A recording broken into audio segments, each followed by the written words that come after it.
پہلی 9 جو تھی وہ تو ہو گئی پوری کہ 8 انعامات کا تذکرہ تھا اور 2 عذاب تھے ان کا تذکرہ تھا، اور وہ بات تو پوری ہوئی۔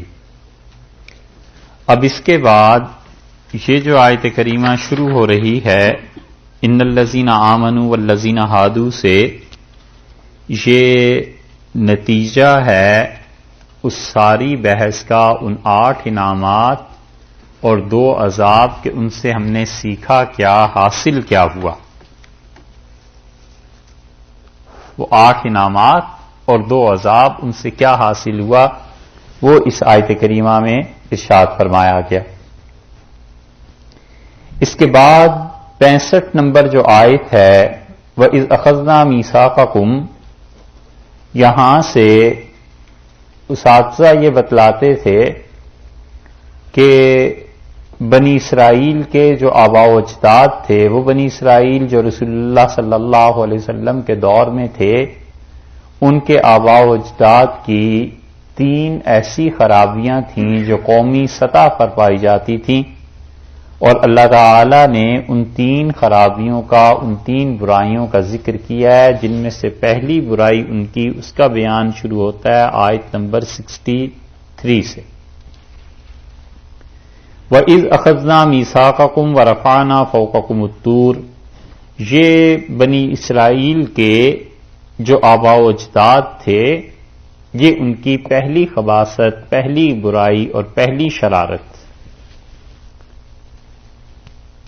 وہ کہتے تھے اساتذہ کہ دوسری شرارت جو ہے اس کا ذکر ہوا ہے آیت نمبر 67 میں، 67 میں، وَإِذْ قَالَ مُوسَىٰ لِقَوْمِهِ إِنَّ اللَّهَ يَأْمُرُكُمْ أَن تَذْبَحُوا بَقَرَةً، یہ ان کی دوسری خباثت تھی، دوسری برائی تھی، دوسری غلط حرکت تھی جو انہوں نے اللہ تعالی کے دین کے معاملے میں کی۔ اور تیسری جو تھی جہاں پر یہ رکوع مکمل ہو رہا ہے وَإِذْ قَتَلْتُمْ نَفْسًا، وہ کہتے تھے یہ تیسری چیز، تیسری برائی ان کی یہ تھی، آیت نمبر 72 سے، اور یہ ختم ہوئی ہے جا کر آیت نمبر 74 پر،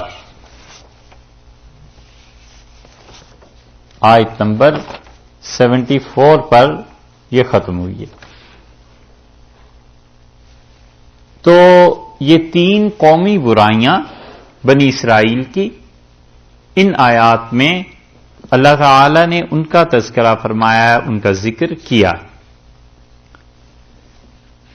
ارشاد فرمایا کہ ان الذین آمنوا، یہ پہلے جو 8 انعامات اور 2 عذاب تھے، اس کے بعد نتیجہ کیا نکلا اس میں آپ ابھی سن چکے ہیں، ذرا سا اس کو ذہن میں رکھیے گا کہ انہوں نے بہت چیزیں جو کیں ان میں اپنی قومیت کا انتصاب تھا کہ اللہ تعالی کے ہاں جبر سے چھڑا لیے جائیں گے، ابراہیم علیہ السلام کام آ جائیں گے، شفاعت ایسے ہو جائے گی۔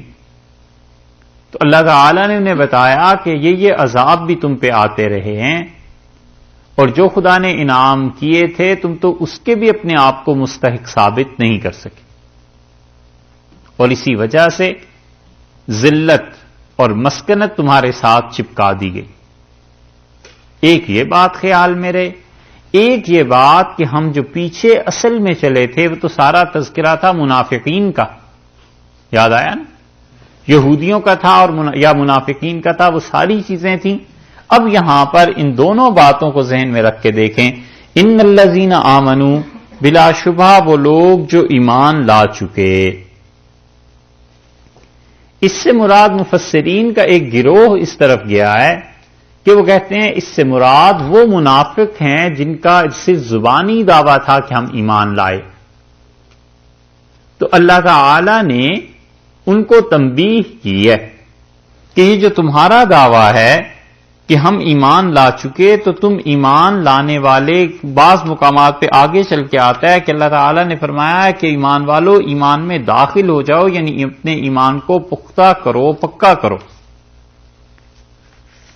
اور یہاں پر بھی ان الذین آمنوا، وہ لوگ جو ایمان لائے، ایک گروہ مفسرین کا، ان کا خیال ہے کہ یہ مراد منافق، والذین ہادوا، اور جو لوگ یہودی ہوئے، جو بار بار اپنی نسبت اپنے آبا و اجداد کی طرف کرتے تھے کہ ہماری نسل یہ ہے، ایسے ہی چھڑا لیے جائیں گے، والنصارى، اور جو اپنے آپ کو عیسائی کہتے ہیں، والصابئین، اور صابی، من آمن باللہ والیوم الآخر، جو کوئی اللہ پر اور آخرت پر ایمان لائے گا صحیح معنی میں، وعمل صالحا، اور نیک عمل کرے، فلہم اجرہم عند ربہم، ان کا اجر ان کے پروردگار کے پاس ہے، ولا خوف علیہم ولا هم یحزنون، اور انہیں قیامت میں نہ کوئی خوف ہوگا اور نہ ہی کسی قسم کا وہ غم اور رنج کی بات کریں گے۔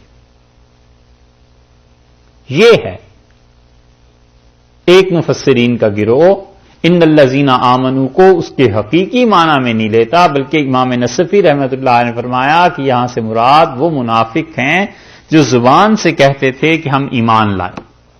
قرآن پاک کی جو مشکل ترین آیات ہیں اب تک جو گزری ہیں، ان میں سے سب سے پہلی مشکل آیت یہ ہے، کیونکہ اس پہ بہت بڑی بنیاد ہے ایک فتنے کی، اور وہ فتنہ پچھلے زمانوں میں بھی تھا اور ہمارے زمانے میں بھی، اور لوگ کہتے ہیں کہ جو بھی اللہ پر ایمان لائے اور آخرت پر اور نیک عمل کرے اللہ اسے بخش دے گا، اور یہ کہہ کے وہ باقی ساری رسالت کا انکار کرتے ہیں کہ رسولوں کو ماننا ضروری نہیں، اسلام کو ماننا ضروری نہیں، اگر آپ اللہ کو مانتے ہیں، آخرت کو مانتے ہیں اور عمل صالح نیک عمل کرتے ہیں تو بس آپ بخشے ہوئے۔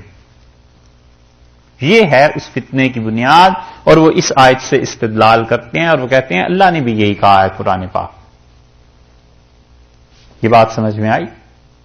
آپ نے سنی ہے پہلے اس سے کہ لوگ ملے ہیں؟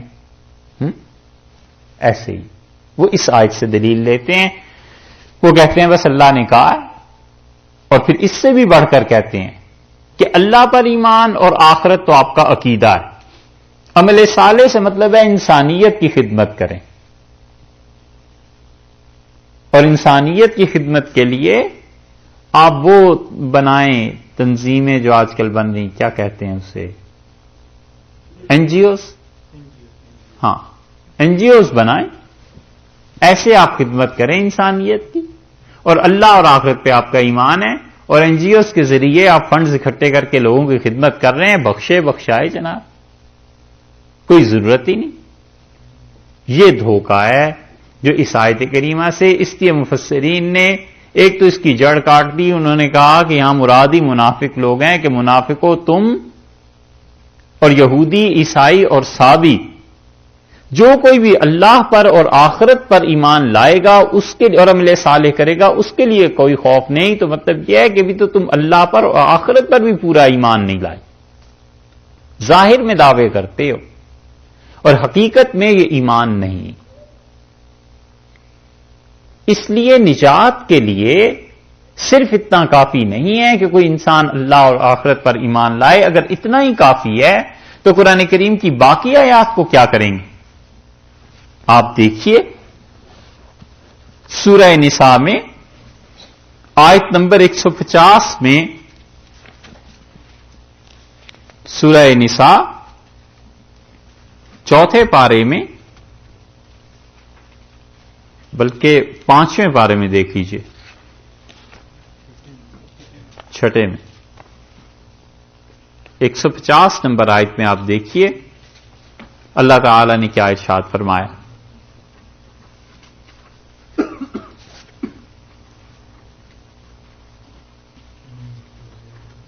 چھٹے پارے کا بالکل آغاز ہے، ان الذین یکفرون باللہ، وہ لوگ جو انکار کرتے ہیں، کفر کرتے ہیں اللہ کا، وہ رسول ہی اور اس کے رسولوں کا، وہ یریدون، اور وہ یہ چاہتے ہیں کہ ان یفرقوا بین اللہ و رسلہ، کہ اللہ کے درمیان اور اس کے رسولوں کے درمیان تفریق کریں۔ ہم سب اللہ اور اس کے رسولوں کے درمیان تفریق کرتے ہی ہیں. یہاں یہ بات کیوں ارشاد فرمائی جا رہی کہ وہ چاہتے ہیں کہ اللہ اور اس کے رسولوں کے درمیان تفریق کریں علیہ الصلوۃ والسلام. وہ یریدون، اور وہ یہ چاہتے ہیں بین اللہ و رسولی، کہ وہ چاہتے ہیں کہ تفریق کریں اللہ اور اس کے رسولوں کے درمیان. وہ یقولون، اور کہتے ہیں نؤمن ببعض، ہم بعض کو مانتے ہیں، ونکفر ببعض، اور بعض کا ہم انکار کرتے ہیں رسولوں کا. وہ یریدون، اور وہ یہ چاہتے ہیں کہ ان یتخذوا بین ذلک سبیلا، کہ درمیان میں کوئی راہ اسلام کی نکال لیں. اولئک هم الکافرون حقا، وہ حق بات ہے، پکی بات ہے کہ وہ پکے کافر. کفر کو بھی اللہ نے ایسے نہیں رہنے دیا. اولئک هم الکافرون حقا، پکے کافر ہیں وہ لوگ جو بعض انبیاء علیہ السلام کو مانتے ہیں اور بعض کو نہیں مانتے، اور اللہ کو اور رسولوں کو الگ الگ کرتے ہیں. اللہ اور رسولوں کو الگ الگ کرنا عقیدے کے اعتبار سے تو ہم الگ سب کرتے ہیں. پھر آیت کریمہ میں یہ کیوں ارشاد فرمایا؟ یہ اس لیے آپ کے سامنے بات رکھ رہے ہیں کہ قرآن پاک کے ظاہری مفہوم کو دیکھ کے کوئی آدمی اتنی جلدی نہ کر لے کہ قرآن اور حدیث سے جو مسلمہ چیزیں ثابت ہو چکے ہیں ان کا انکار کرے. اللہ کے اور رسولوں کے درمیان تفریق کا مطلب یہ ہے کہ وہ کہیں ہم اللہ کو مانتے ہیں اور رسولوں کو نہیں مانتے. فرق کرتا ہے عقیدے میں. الفاظ یہ ارشاد فرمائیں کہ وہ چاہتے ہیں کہ فرق کریں اللہ کے درمیان اور رسولوں کے درمیان. اللہ کی ذات اور رسولوں کی ذاتیں علیہ الصلوۃ والسلام تو ظاہر ہے الگ الگ ہیں. اللہ بہرحال اللہ ہے اور بندے اس کے بندے ہی ہیں. دونوں میں کوئی ایسی چیز نہیں ہے. عبادت اللہ ہی کی جاتی ہے، رسولوں کی نہیں کی جاتی. علیہ الصلوۃ والسلام 100 فرق آپ نکال لیں، بیان کر لیں گے. لیکن وہ جو چیز اطاعت کی ہے کہ رسولوں کی بات کو رد کرنا اور کہنا کچھ کو مان لیں کچھ کو نہ مانے. اب بھلا بتاؤ، ایک آدمی کہتا ہے جی میں اللہ کو مانتا ہوں اور آخرت کو بھی مانتا ہوں اور نیک عمل بھی کرتا ہوں، رسولوں کو نہیں مانتا، تو پھر اس کا کیا سٹیٹس رہ جاتا ہے؟ یہ آیت کیا بتاتی ہے؟ یہ آیت تو کہتی ہے جو کچھ رسولوں کو مانتا ہے وہ بھی کافر ہے، سب کو ماننا پڑے گا. یہی نا؟ پھر دیکھیے اس کو، ان الذین یکفرون باللہ ورسولہ، جو لوگ انکار کرتے ہیں اللہ کا اور اس کے رسولوں کا. وَيُرِيدُونَ أَن يُفَرِّقُوا بَيْنَ اللَّهِ وَرُسُلِهِ، اور چاہتے ہیں کہ فرق کریں اللہ کے اور اس کے رسولوں کے درمیان، یعنی اطاعت کے اعتبار سے. وَيَقُولُونَ نُؤْمِنُ بِبَعْضٍ، اور کہتے ہیں ہم کچھ کو مانتے ہیں.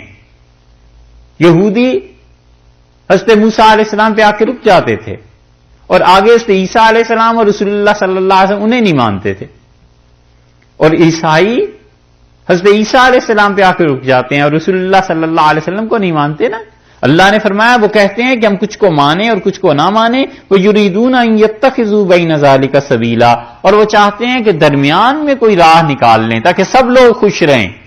کچھ کا انکار، کچھ کا اقرار، ادھر والے بھی خوش ادھر والے بھی. اللہ نے فرمایا ہے اولئک هم الکافرون حقا، پکے کافر ہیں یہ لوگ.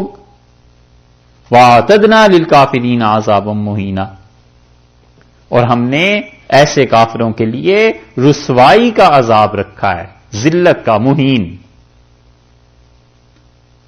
یہ ہے چیز کہ اللہ تعالی قطعاً یہ گوارا نہیں کرتا کہ نبی کریم صلی اللہ علیہ وسلم پر ایمان کوئی نہ لائے اور پھر بھی وہ ایمان کا دعویٰ کرے. سمجھے؟ تو اس آیت کریمہ سے استدلال کرنا کہ جو اللہ پر ایمان لائے اور آخرت پر تو بس کافی ہے، یہ بات نہیں. بات یہ ہے کہ ارشاد فرماتے ہیں، ایک تو مفسرین کی رائے یہ، دوسرے گروہ کو دیکھ لیجئے. وہ کہتے ہیں کہ ان الذین آمنوا، وہ لوگ جو ایمان لائے، والذین ہادوا، اور جو لوگ یہودی ہوئے. ایمان لائے تو ایمان میں تو خود بخود رسول اللہ صلی اللہ علیہ وسلم پہ بھی ایمان آ گیا. ایمان لائے تو خود بخود، یہ دوسرے گروہ کی مفسرین کی بات کر رہے ہیں، کتابوں پہ بھی ایمان آ گیا. ایک آدمی اگر یہ کہہ دے کہ میں جی اللہ پہ ایمان لایا، آخرت پہ، اور نیک عمل بھی کرتا ہوں، اور میں تقدیر کو نہیں مانتا، فرشتوں کو نہیں مانتا، کتابوں کو نہیں مانتا، رسولوں کو نہیں مانتا، تو کون کہے گا کہ یہ مومن ہے؟